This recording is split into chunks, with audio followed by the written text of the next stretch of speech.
Welcome back, guys. Today I'm gonna show you how to find and install a game called Solitaire. So first thing first, open App Store, click on the blue icon right here on your home screen.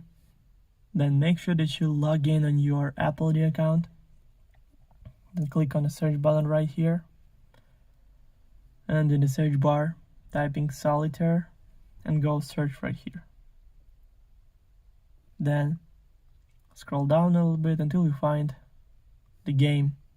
So click on that, then click Get, then Install, then confirm installation through Face ID or Touch ID, or using password from your Apple ID account. So now it's all done. The game is 285 megabytes. Also, all links will be in the description of this video. Hope you guys enjoy. Thank you for watching. Please like and subscribe for more. Bye.